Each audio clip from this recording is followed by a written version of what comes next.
Okay, what is the Manhattan Experimental Theater? Well, it's a workshop for high school students run at the Manhattan Art Center. That's Manhattan, Kansas. And it's a 5-week program every summer where students study styles of avant-garde theater. Bye, guys. Students study styles of avant-garde theater and also techniques for creating that kind of work and performing in that style. And then after 2 weeks of that training, they pick a story that everybody already knows, and they rewrite or they write new pieces of theater based on that story and the techniques they've learned about the other avant-garde techniques that they've learned. And then we put on a show and show everybody what they did. So how did you get involved? What made you go into it?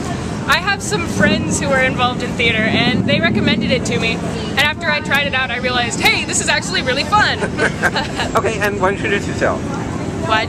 Introduce yourself. My name is Barbara Corton. And how did you get involved in this? I was actually recommended by a good friend of mine. He was like, we'll break you out of your shell. Come do this crazy workshop with me. And I was like, I don't know about this, but then I actually really liked it. Okay, and did you have a good time? Yeah. Good time is an understatement. Okay. It's so much fun. Yeah, I don't think I'm going to get everybody. There's a big swirl of Lake and Lintel here. Is there more to it? What are you going to do next? We're going to perform and perform and perform and perform. And go back to Kansas! Come back next year and do it again. Do it all over again, yeah. Okay, what are you learning from this? I learned? Yeah.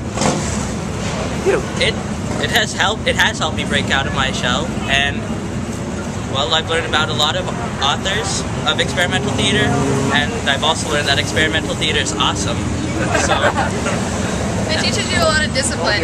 It does, and it's a real like emotional release.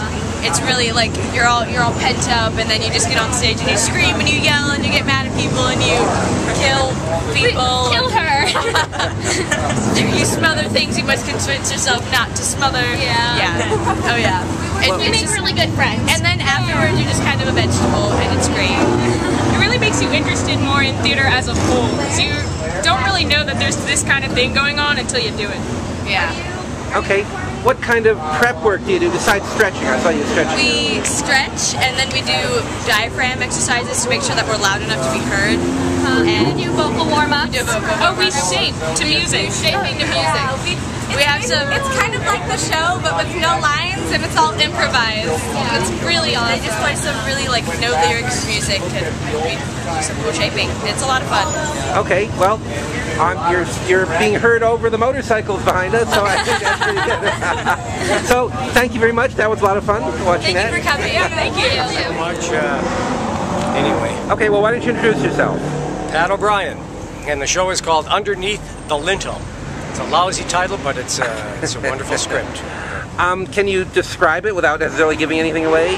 Well, it's the story of a kind of a pissant little librarian.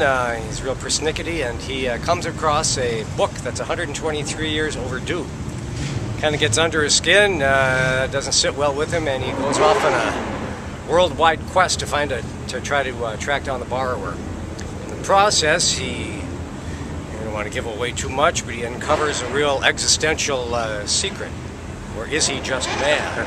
And so what attracted you to doing this? Well, the character itself. I actually auditioned for it. I was living in LA. Just moved back here about 3 years ago, but they were doing it at the Portland stage. Auditioned for it, didn't get the part, but just always loved the script, and it was always in the back of my head to do it. So the Fringe is a good opportunity because it runs, about an hour. So. Okay. Is this a stretch from your movie and TV work? Well, yeah, I'd never tried a one-man show before, so yeah, that's, well, doing the small TV and movie roles I got, a line here, a line there, and this is, 60 minutes of non-stop talking, so yeah, that's a stretch in that respect, so, yeah. Well, what have you learned doing it? Always keep the script on stage with you hid away in case you forget, which happens once in a while. Learned that, but. Any last thoughts, anything you want to say to the people? Well, I was a last-minute replacement here at the Fringe Festival, so didn't have much time to get the word out. So Thanks a lot for doing this and comes. It was the also it was see, I did it before at the Mixed Blood Theater. I produced it myself, and it was chosen as one of the best performances of 2009 in the Twin Cities by the Star Tribune, Graydon Rice. So it's good. Great. Okay, well, thank you very much. And collectively, who are you? Street charities and corporate park players. It's a combination. And what got you to do this particular play? I wrote it, and we put it on. It's mostly the nudity. Are you sure you don't want to see it? Yeah, if you could sample that, that would be great. Okay. Without giving anything away, what is the twist on this? Why is this a unique play? It's a play within a play. Yeah. A play within a play. Mm-hmm. It's a comedy, and it's a murder mystery, and it's a spoof, and it's a radio show. And it's a period piece. And there's nudity and it's child appropriate. And there's tap dancing. Okay, yeah, we used to do nudity on my radio show all the time. That was a lot of fun. So is this a genre that you guys work with a lot? That's a good question. Probably 50-50, I would say, the period stuff. Don't stand in front of the door. Well, you know, whenever we're doing Noreen shows, it's usually